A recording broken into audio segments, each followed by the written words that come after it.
Hi அனைவருக்கும் வணக்கம். நான் உங்கள் மேகத்தமிழ். இன்றைக்கு நம்மளுடைய 8வது பழமொழிங்க.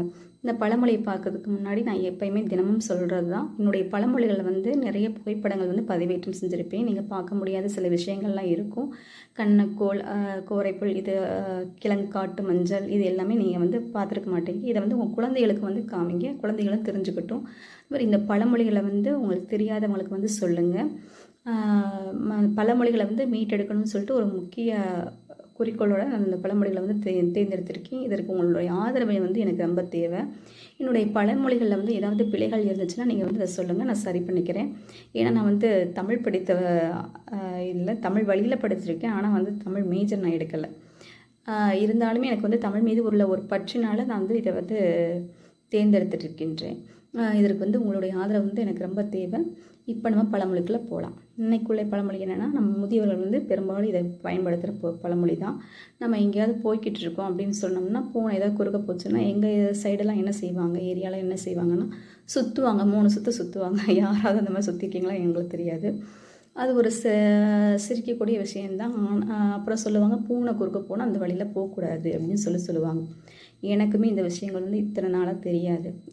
அப்போ என்ன அப்படின்னு சொல்லி காரணங்கள் என்ன நான் ஆராய்ச்சி செஞ்சு பார்க்குறப்ப தான் அதற்கான சரியான விளக்கங்கள் என்னன்னு பார்த்தா அந்த காலங்களில் பூனைகள் எங்கே இருக்கும்னா, குடியிருப்புகள் இருக்கிற இடத்துல தான் பூனைகள் நடமாட்டம் அதிகமாக இருக்குமா.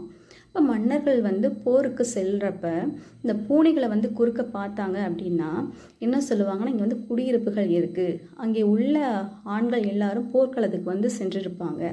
அப்போ அந்த குடியிருப்புகளில் யார் இருப்பா அப்படின்னு பார்த்தோம்னா, வெறும் வயதான பெண்மணிகளும், வயதானவர்களும், பெண்மணிகளும், சிறுவர்களும், விலங்குகளும் தான் இருக்கும், ஆடு கால்நடைகள் தான் இருக்கும். அதனால் நம்ம இந்த காரணத்தினால நம்ம என்ன செய்யக்கூடாது, நம்ம அந்த வழியாக போகக்கூடாது. ஏன்னா குதிரையில் செல்கிற வீரர்கள்னால அவங்களுக்கு ஏதாவது பாதிப்பு ஏற்படும். அதனால் நம்ம அந்த வழியில் போகக்கூடாதுன்னு சொல்லி என்ன செய்வாங்களாம், அந்த வழிகளை செல்லாமல் மாற்று வழிகளில் செல்வாங்களாம்.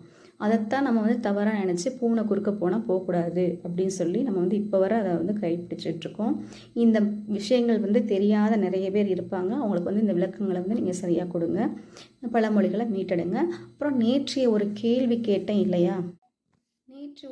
கேட்டேன் இல்லையா, முன்னாள் முதல்வர் அம்மா ஜெயலலிதா அவர்கள் தன் தாயுடன் நடித்த முதல் திரைப்படம் என்னது அப்படின்னு சொல்லிட்டு அதற்கான பதில் ஸ்ரீ சைல மகாத்மே என்ற கன்னட திரைப்படத்தில் தான் அவங்க ஜெயலலிதா அம்மா அவங்க தாயாரோட சேர்ந்து நடிச்சிருக்காங்க. 1961 வருடம். இன்றைய கேள்வி, திருக்குறளில் எந்த குறளை சொன்னால் நம்ம உதடுகள் ஒட்டாது, அந்த திருக்குறள் என்னன்னு சொல்லி நீங்கள் சொல்லுங்கள். தெரிந்தவர்கள் கமெண்ட் பண்ணுங்கள். இதற்கான நேற்றைய கேள்விக்கான பதில் என்னோட டிஸ்கிரிப்ஷனில் இருக்குது, தெரியாதவங்க தெரிஞ்சுக்கணும். இன்றைய கேள்வியும் அதெல்லாம் இருக்கும்.